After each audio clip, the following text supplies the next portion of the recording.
हे दोस्तों, रिसेंटली महिंद्रा ने अपना न्यू मॉडल स्कॉर्पियो एन को लॉन्च किया है। मारुति सुजुकी ने भी अपना new model grand Vitara and Brezza को लॉन्च किया है और इस रेस में लगभग हर ऑटोमोबाइल ओईएम शामिल है। इस चीज से हमें क्या पता चलता है? इस चीज से ये पता चलता है कि हर इंडस्ट्री आज के इस फास्ट चेंजिंग वर्ल्ड में कस्टमर की रिक्वायरमेंट एंड अपने कंपनी की इमेज को बेहतर बनाए रखने के लिए लगातार अपने प्रोडक्ट्स में चेंजेस कर रही हैं, यानी कि न्यू प्रोडक्ट्स को मार्केट में लॉन्च कर रही हैं, जिसकी वजह से एनपीडी यानी कि न्यू प्रोडक्ट डेवलपमेंट की फील्ड में बहुत सारी वैकेंसीज आ रही हैं, जहां पर मैकेनिकल इंजीनियर्स के पास एक अच्छा मौका है कि वो इस हाई डिमांडिंग डोमेन में अपना करियर बिल्ड कर सकते हैं। एंड आज की इस वीडियो में हम 3 ऐसे स्पेशल जॉब रोल्स के बारे में जानेंगे जो कि एक मैकेनिकल इंजीनियरिंग का स्टूडेंट पा सकता है एज एन एनपीडी इंजीनियर या एनपीडी की फील्ड में। तो चलिए बिना देर किए वीडियो के मेन कंटेंट को स्टार्ट करते हैं।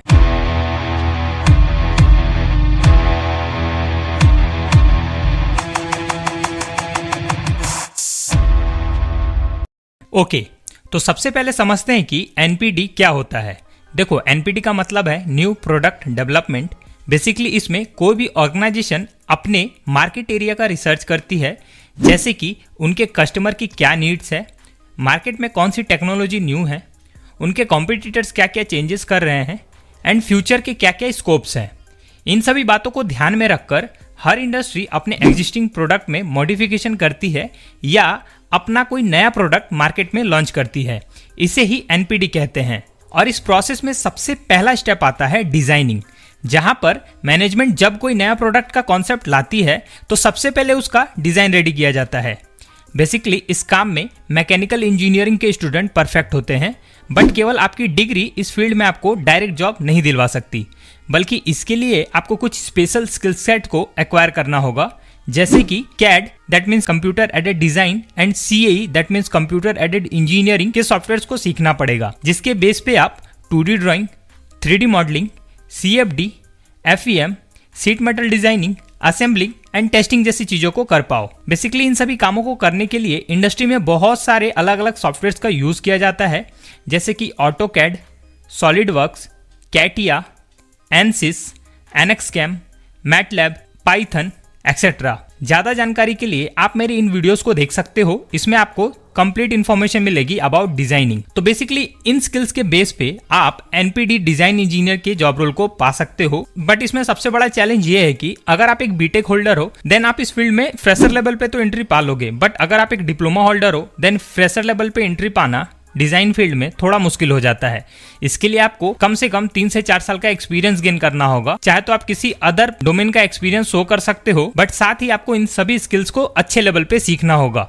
तो ये एक बड़ा चैलेंज है डिप्लोमा वालों के लिए। डिजाइनिंग के बाद बारी आती है मैन्युफैक्चरिंग की, जहां पर एक नया जॉब रोल आता है प्रोसेस इंजीनियर का। बेसिकली जब कोई इंडस्ट्री नया प्रोडक्ट लाती है तो उसे उस प्रोडक्ट को बनाने के लिए उसे अपने एग्जिस्टिंग मैन्युफैक्चरिंग प्रोसेस में भी बहुत सारे चेंजेस करने पड़ते हैं, क्योंकि कोई भी कंपनी अपने हर एक मॉडल के लिए नया प्लांट या न्यू प्रोडक्शन लाइन को नहीं लगा सकती। उन्हें जरूरत पड़ती है एक प्रोसेस इंजीनियर की, जो कि एग्जिस्टिंग प्रोसेस को एनालाइज करके उस प्रोसेस को मॉडिफाई कर पाए, जिसके बेस पे उस सेम प्रोडक्शन यूनिट से कंपनीज न्यू प्रोडक्ट को प्रोड्यूस कर पाए। बेसिकली किसी भी प्रोसेस इंजीनियर का मेजर जॉब रोल ये होता है कि वो प्रोडक्ट की क्वालिटी एंड क्वांटिटी को ध्यान में रखते हुए प्रोसेस को मॉडिफाई करे, ताकि रिसोर्सेज एंड इक्विपमेंट्स का मैक्सिमम यूटिलाइजेशन किया जा सके, जिससे कि प्रोडक्ट की कॉस्ट भी कम हो एंड प्रॉफिट को भी बढ़ाया जा सके। इस काम को करने के लिए एक मैकेनिकल इंजीनियरिंग का स्टूडेंट परफेक्ट होता है अगर उसके पास कुछ बेसिक स्किल सेट हो, जैसे कि डिजाइनिंग सॉफ्टवेयर की नॉलेज, प्रोसेस की नॉलेज जैसे कि असेंबली प्रोसेस,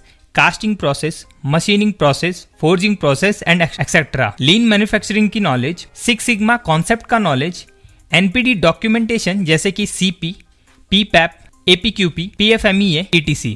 साथ ही कुछ सॉफ्ट स्किल जैसे कि analytical skills, creative mind, negotiation skills, communication skills and team work, ऐसी स्किल्स का होना भी मैंडेटरी है। अगर आप ये सारी स्किल सेट एक्वायर कर लेते हो after your mechanical engineering study, then you can easily got a job as a NPD process engineer. और ये सभी स्किल सेट को आप इजिली ऑनलाइन यूट्यूब के थ्रू या किसी ऑनलाइन फ्री कोर्स के थ्रू सीख सकते हो। अब उसके बाद मैन्युफैक्चरिंग में एक और नया जॉब रोल है एनपीडी क्वालिटी इंजीनियर का। देखो, जब भी कोई कंपनी अपने नए प्रोडक्ट को लॉन्च करती है तब उसके लिए सबसे बड़ा चैलेंज होता है प्रोडक्ट की क्वालिटी को मेंटेन करना। क्योंकि इंडस्ट्रीज के पास उस प्रोडक्ट से रिलेटेड कोई भी ओल्ड डाटा नहीं होता जिसके बेस पे वो प्रोडक्ट की क्वालिटी को इनहेंस कर सके। जैसा कि ओला के साथ हुआ। ओला ने जब अपने प्रोडक्ट को लॉन्च किया तब उसे नहीं पता था कि उनके स्कूटर्स में आग लग सकती है। जैसे उनको रियलाइज हुआ, उन्होंने अपने प्रोडक्ट की क्वालिटी को इनहेंस किया और इस पे रेगुलर काम भी कर रहे हैं। और इस चीज को मेंटेन करने के लिए हर इंडस्ट्री को जरूरत पड़ती है एक एनपीडी क्वालिटी इंजीनियर की, जिनका मेन काम आप इस जॉब रोल के एडवर्टाइजमेंट से पता कर सकते हो। तो यहाँ पे आप एक एडवर्टाइजमेंट देख पा रहे हो जिसका जॉब टाइटल है new product development quality engineer. अगर मैं इसमें रोल्स एंड रिस्पॉन्सिबिलिटी की बात करूं तो यहाँ पे आप देख सकते हो maintaining and improving the quality management system. देखो, हर कंपनी का एक क्यूएमएस यानी कि क्वालिटी मैनेजमेंट सिस्टम होता है जिसके बेस पे वो हर प्रोडक्ट को एक जैसे क्वालिटी का मेंटेन कर पाती है, बना पाती है। एंड आपका मेन काम ये होता है as a NPD quality engineer, आपको वहाँ के क्वालिटी मैनेजमेंट सिस्टम को मेंटेन करना है एंड इम्प्रूव भी करना है। उसके बाद बारी आएगी CAPA ओनरशिप और सपोर्ट। मतलब कि CAPA का पूरा मतलब होता है corrective action and preventive action.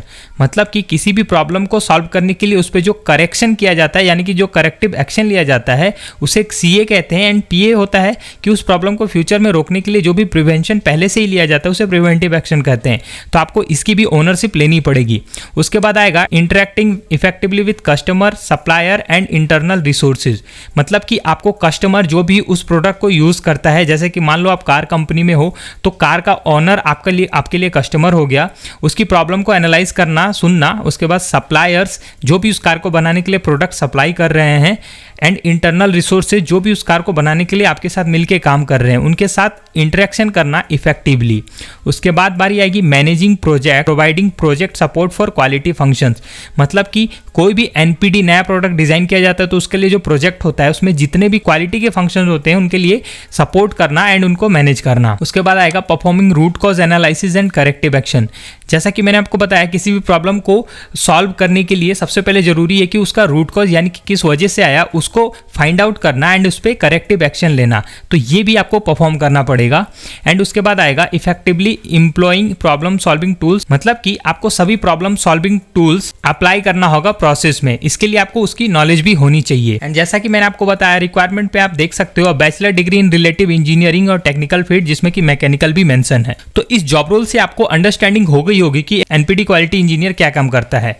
अगर आपको as a quality engineer NPD की फील्ड में जॉब पाना है तो आपको कुछ स्पेशल स्किल सेट को सीखना होगा, जिसमें कि आपको TQM that means total quality management के कॉन्सेप्ट को जानना होगा, 6 सिग्मा को जानना होगा, FMEA that means failure mode effect analysis, जिसमें कि आपको किसी प्रोडक्ट के फेलियर मोड को एनालाइज करना होगा, इसके बारे में जानना होगा। आपको ISO 9001 के कॉन्सेप्ट को सीखना पड़ेगा। साथ ही root cause analysis, CAPA, DFMA, DFSS ऐसे टेक्निकल स्किल्स को सीखना होगा।